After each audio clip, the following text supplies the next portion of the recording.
Committee, please come to order. Representative Struck, you're on. Your bill. Tell us about it.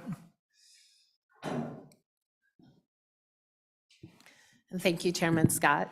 So this bill is addressing the issue of unexcused absence for 4-H members in their schools who are not excusing the students and when they're preparing for projects and events such as the Denver Stock Show, a lot of schools aren't excusing these students from 4-H. Ask you to speak close to the microphone and speak up. This room has about as bad acoustics as you I was going to find. say, actually, I feel like I'm hearing myself come back at me, so that makes it worse, doesn't it? Yeah. Okay, so the 4-H is funded by, I don't know if you guys realize this, but it is funded with taxpayers' money, although it's funded by federal dollars from U.S. Converse and county dollars from county commissions and state dollars through the block grant with the UW. But it's treated by local school districts as being just another non-government funded youth program. And so they're not looking at it as the same. And most students that start in 4-H, of course, you all know, I'm sure very well aware that they go on to be FFA students. And then what happens is, if there isn't an FFA program, they stay as 4-H. And a lot of these students haven't been able to make up their work from some of the school districts. And so this is just to hopefully just make it a statute that our students will be excused. So thank you. Committee, any questions? So are all these events that they're needing to be excused from, are they all ultimately associated eventually with participation in the state fair? Some of them are actually even for the Denver Stock Show. For Denver Stock Show, some of the kids were even having trouble with that. When they've made it that far and able to take their livestock down to Denver Stock Show, they've had some students that weren't excused to be able to participate in that. You know, and that's really where everyone is really excited to go. Okay. Well, I'm looking at page 2, lines 12 and 13, and it's talking as exhibitor or events associated with participation in the annual state fair. And wondering, is that broad enough to catch everything? For instance, the stock show, do they have to have gone to the state fair before they can do that? Chairman Scott, I'm actually not sure on that, to be quite honest with you. Would it be okay to bring up some of my? We'll ask as Okay. other people testify. All right, thank you. We can get an answer to that. Okay, committee, any other questions? Okay, thank you very much. Stand by in case we have some Okay. further questions. Thank you. I see the State Department is here, and then we'll ask for anybody else that wants to testify. I don't have anything. Okay. Anybody else want to testify on this? Yes, ma'am. From behind the post. And again, our acoustics are awful here, so speak close to the microphone and speak up. All right, thank you, Mr. Chairman. So my name is Addison Rosner. I'm a 4-H and FFA alumni, and I serve in several different capacities here in Laramie County as a volunteer. I brought this to Secretary of State Chuck Gray in May of 2022. There was a bill passed in Oklahoma that very similarly mocks this, and it caught a lot of headway for those guys, so I thought it would probably be very beneficial to our kids in this state as well. And then I've worked very closely with Representative Strzok as well to try and make this a reality.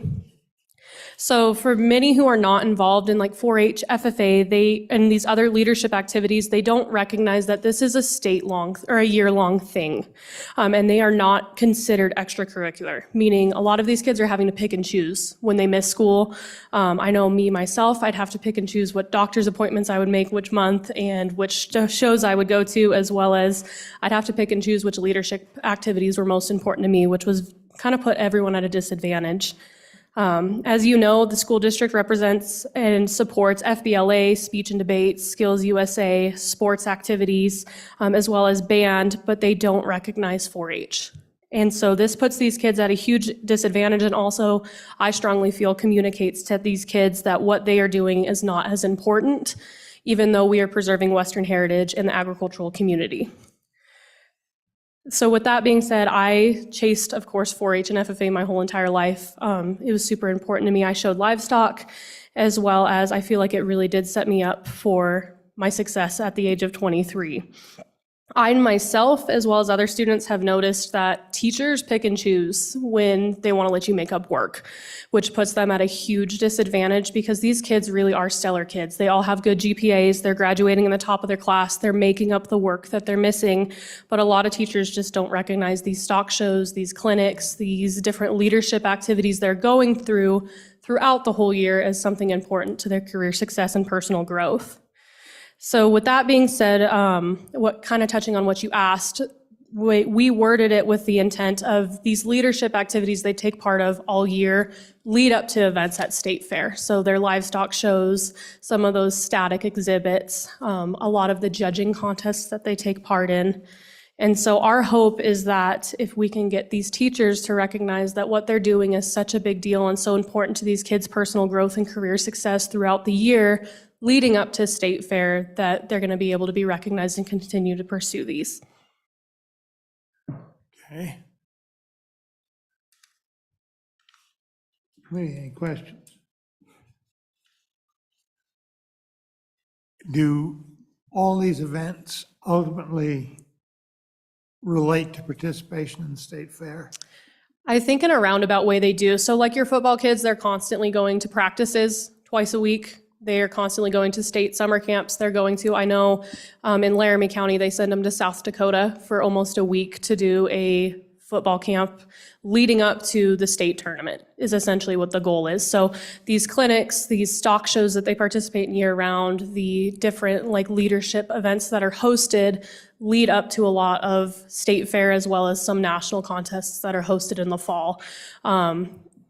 We felt it was probably easier and it made most sense to just say stuff that's included in State Fair because that covers such a broad spectrum. It doesn't leave any kids out by saying a specific niche, but it allows everyone to know that if you're working towards participating in State Fair, which is kind of their end of the year tournament, then these leadership activities are important.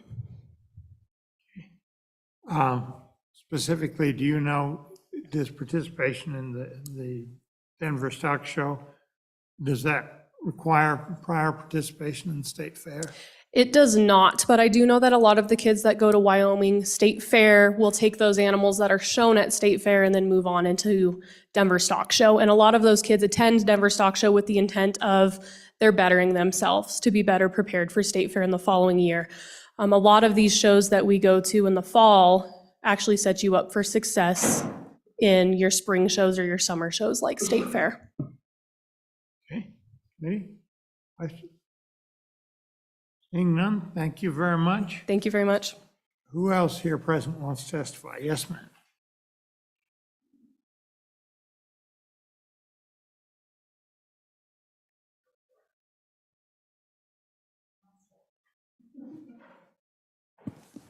Hello, Chairman. My name is Crystal Rosner. I am Addison's mom, and I guess I've just really supported her going through this. Can you hear me now? Sorry. Going through this bill. I guess having 4 children go through East High School here in town, 3 of them being 4-H FFA members, one of them being a football member. I have seen the huge difference in what they allow, what they don't allow. These football kids get to take all their time off. They get to participate. 4-H kids, FFA kids, not so much. I already received the letter this year from the school district because my youngest has already missed 5 days of school attending livestock shows. So we went to South Dakota. We let her go to the show up there, took her up there, and we've already got the letter because she missed 3, and then she was out for another 2 days for another parliamentary procedure thing that she was doing. And so I have just seen through the years how this has been so different for each kid. And I think with the kids, I have had 2 that have graduated high school that have taken what they've been through in 4-H and FFA and gone on and used that in their career. Addison went through, did FFA and 4-H horse judging, was able to go to nationals for FFA, and then also continue her career and get her equine science degree. And then my second also went to LCCC and is in the environmental and natural resources, which she did all through 4-H and FFA, and will be graduating this spring in that. So I think a lot of these kiddos are going through 4-H, FFA, that kind of thing, and learning all these skills, which are also taking them into the use in their careers and their future, that kind of thing. So I think this is really important for these kids. FFA events are all excused, 4-H are not. So I know I've heard some of the representatives talks, they do not have 4-H or FFA in their counties. So that relies upon 4-H to fill those gaps. And a lot of these overlap, a lot of these 4-H and FFA events overlap. So what I've seen is if my daughter's participating in FFA, she's excused. But because she goes and competes in 4-H, she's not excused. So it's been really frustrating for her to pick, well, what do I get to do? What can I pick to do? So I just think this is really important, just to kind of get a good grasp on these kids and get them a good, outlook on life and set to go and that kind of thing. So that's all I have.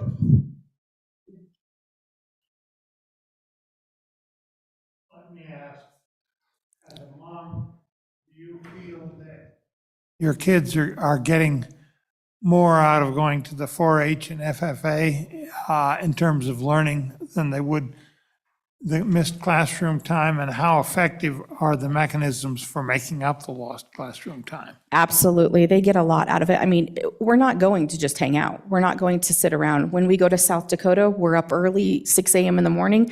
We're out feeding animals, cleaning pens, getting ready for shows. They're learning responsibility. Even some of these clinics that they go to, or these speech contests, they're getting up and studying. They're staying up late studying. They're working. They're learning communication. They're learning responsibility.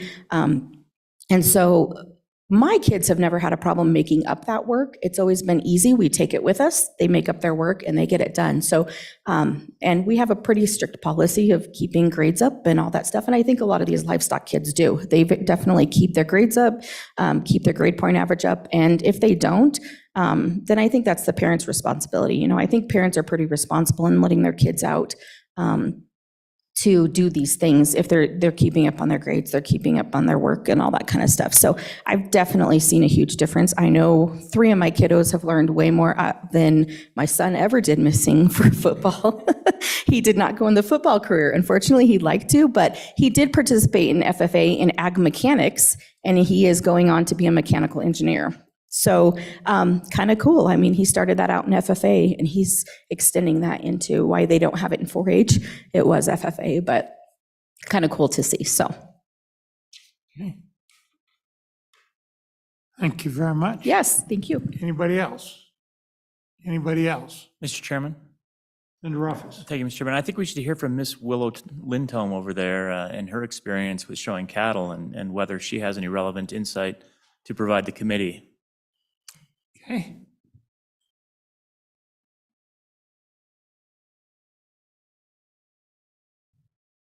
Welcome, and tell us who you are. Hi, my name is Willow Lindholm, and I am from Sundance, Wyoming. I am interning for Speaker Summers right now.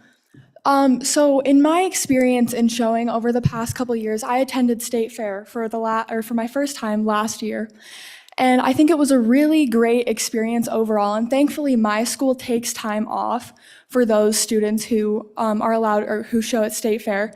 But for other shows like the Cheyenne Livestock Exposition, which I attended this past year, that I missed a day of school and it was not excused. Same with the South Dakota Black Hills Show.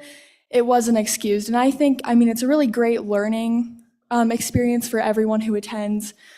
And so I think it would be a really great opportunity for people to have that be excused, so. Okay. Senator Ruffus. And Ms. Lindholm, so those events weren't excused because they were through 4-H, but they weren't official FFA events, is that accurate? Yes, it is. Okay, thank you. Okay. Thank you. Thank you. Okay. Wyoming Education Association, you're next. We, okay. Go on. Okay. What I want to do is ask you the question I was asking, and School Board Association, you're after this. Do you feel that we're getting too many excused absences and we're starting to interfere with the classroom instruction, or the mechanisms for making up the work adequate? Chairman Scott, I think it's a good question. I think that we do support this bill, right? We do support that the opportunity for these students to take this time off for these types of activities. We know that there are some schools, right, like everything else that we deal with in education, some districts deal with this one way, others deal with it another. We would like to see this be something that does provide that opportunity for the students. I don't think it creates an undue burden on the classroom teacher or missing instruction time. As to the testimony previously, here's a great opportunity for parents to be engaged with their classroom teacher and see, what are we going to be missing? How can we make up this work? So here's an ample opportunity for parents to be involved in this process as well. So. Okay. Thank you. Committee, any questions? Thank you very much. Kim, School Boards Association.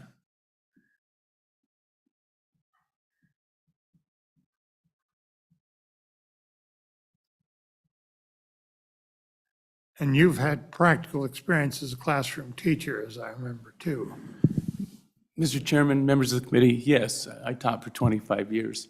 Mr. Chairman, we weren't going to speak on this bill, and we really don't have a position. I think one of the concerns is, you're putting districts in between sort of a rock and a hard place because, with all the accountability legislation that's going on, at some point you're going to hold them accountable for certain levels of performance.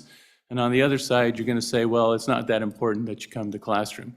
Mr. Chairman, I know a lot of these kids are very motivated, and it's a very worthwhile experience with what's going on there. And so, Mr. Chairman, at some point, it just becomes to the point is, how many days are we going to have as far as people and excused absences? Mr. Chairman, this wouldn't be the one that we would, say that you shouldn't do this because, obviously these are motivated kids and it's a very worthwhile experience with all of that. I guess the concern that we have is just that balance at some point is about how much are you going to be in the classroom and how much are you going to be out of a classroom. And at the end of the day, Mr. Chairman, school boards are the ones that are going to be the ones that are going to, at the final yardstick, is how are kids doing in the, academically, and that becomes the big test for that. So, Mr. Chairman, we're definitely not against this piece of legislation. Okay. Under office. Thanks, Mr. Chairman. I do have a question, Mr. Carrier, about, there's certainly no compulsion that a school district provide an excused absence for FFA and not provide an excused absence for a 4-H event. It sounds like that seems to be a standard trend, though. Do we have any insight into whether that's a uniform policy across the state, what the impetus for that is? The events that we're hearing about all seem like they kind of fall into the educational excused category, and yet that's not what we're seeing. Any thoughts on that? Mr. Chairman, Senator Rothfuss, I think that those policies can vary from place to place, but I think, Mr. Chairman, Senator, most of the time they do excuse those absences. I think school districts are looking at, what is going on, what are the students doing, and trying to do that. I can't speak for every school district and what's happening in all of them, but I think they probably, go as far as they can to try to excuse absences if they know that there's, a valid reason why somebody's going to be gone.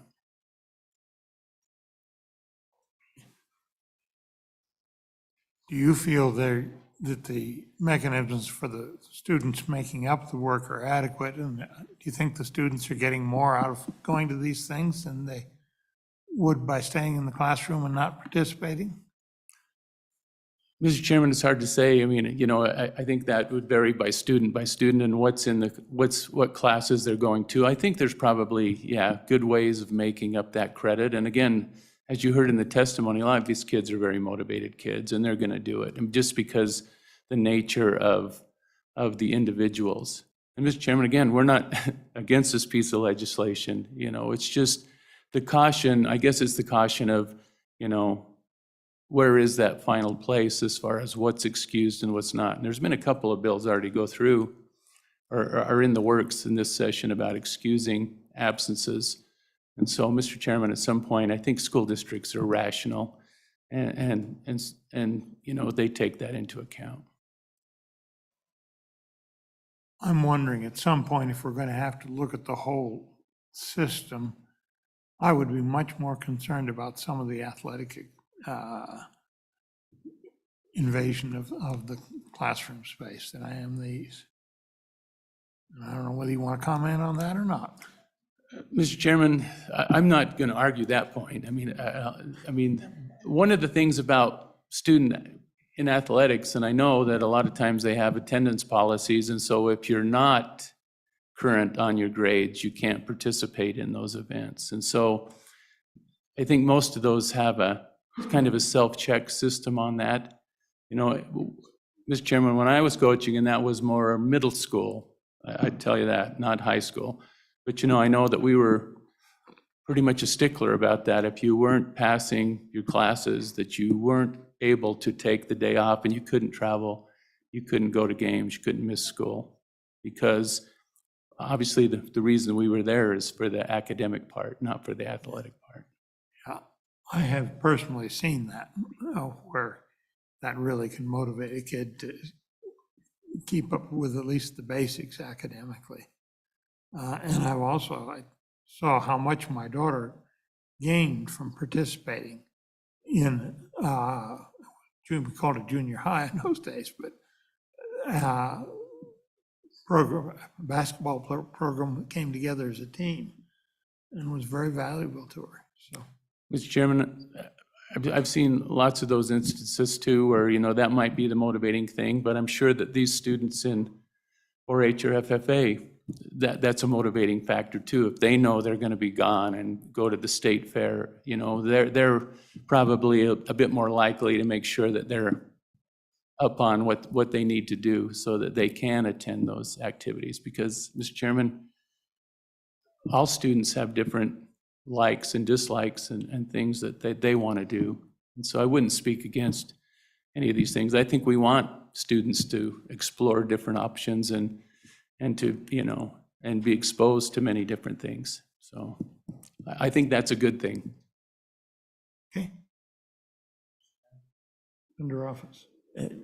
Getting to your question, I think that over the years we have heaped on more homework, more responsibilities in school, more work as the standards have risen, and you have students that have, you know, every student has about 7 classes typically, unless they have a free hour or something along those lines. Probably 5 of those in any week have homework associated with it. So I think we have made it more challenging to make up that work over the years with a creep of more and more out of class work. And that might be something for us to take a look at and take seriously, because these are the types of things that we want students to be able to do, and we don't want them to feel pressured that they can't do it because they have too much work.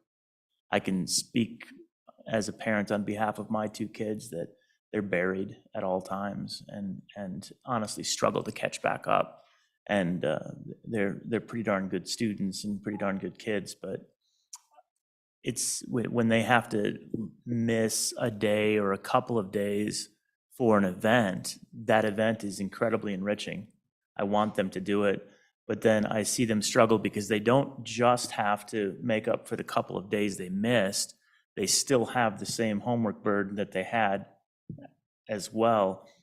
And it's a bit of a challenge. And I was realistically, I think that we did some of that over the last few years. And as we increase the rigor of our standards, that tends to get shifted to, well, now you've got more homework, and we might need to find a way to ease that so that our students can spend more time in these opportunities without having to be buried when they get back home. Understand. Thank you, Mr. Chairman. If we're just do a little discussion now, and I don't have a question, but I would agree with that because my daughter was heavily involved in 4-H and FFA. She went on to get a welding degree, and now she was a meat judger, and she runs a meat processing facility with her husband. And so it is translated into their livelihood. And so I don't think you can disregard the importance of these programs and how they affect our agricultural community, because as we know, when we went through COVID, our meat processing industry was in real disarray, and we were able to bolster that quite a bit through the COVID funding that we sent out across the state to meat processing plants and facilities. So I think it's a critical element to our way of life and our society in Wyoming.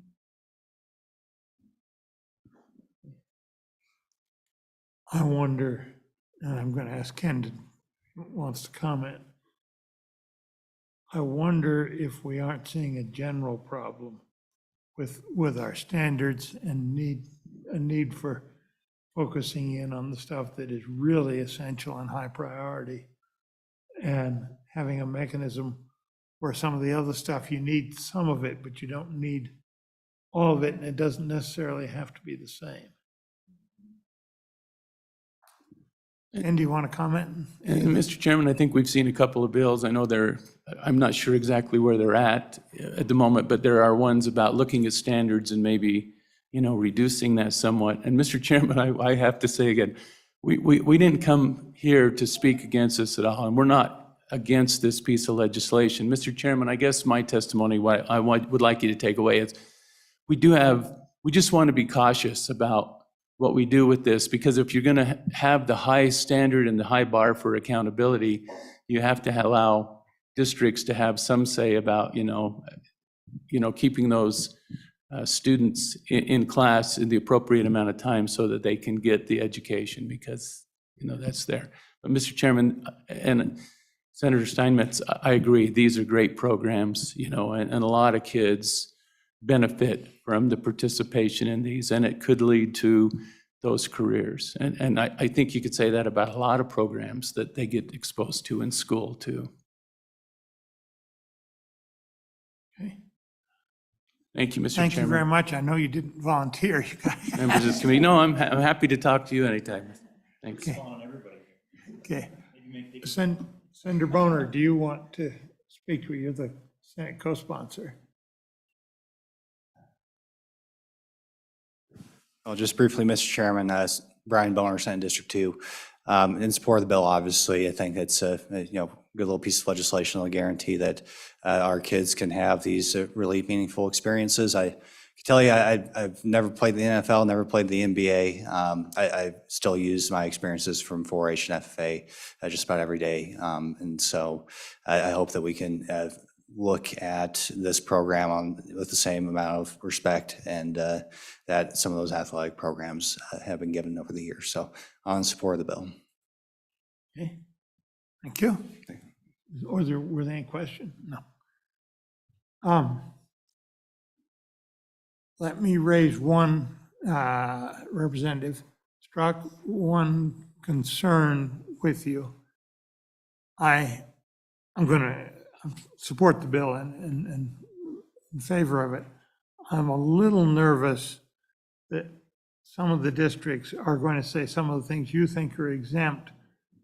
They say, going to the stock show in Denver, that's not related to the state fair. Going to some show in South Dakota, that's not related to the state fair. I'm a little nervous this bill isn't going to solve the problem to the extent you think it is. I think it'll help, but I think you'll see it only partially solves your problem. Do you wish to comment on that, and then Senator Office, if you have a question? Chairman Scott, I would be in favor of any amendments that you think would help this bill. Like, I'm really okay with that. I would appreciate that if you feel there's something we could add that would strengthen that. Thank you. Okay. Senator Office? So the structure of that sentence, and it was amended in the House to add some language on lines 9 through 11, and it stands alone. It's in an or list. So students participating in programming or competitions sponsored by nationally recognized organizations, presumably that's 4-H and clubs, that promote youth agricultural education, comma, and that's part of an or clause, so it doesn't depend on any of the rest. So to me, that language captures just about everything that would relate to a 4-H competition. And the rest is almost unnecessary realistically, although it's legacy language, so I don't know why we would strike it.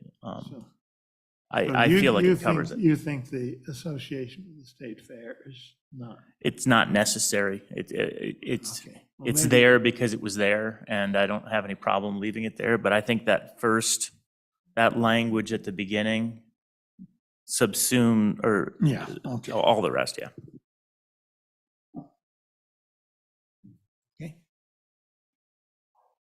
Okay, committee. Anybody else want to testify? Don't see anything.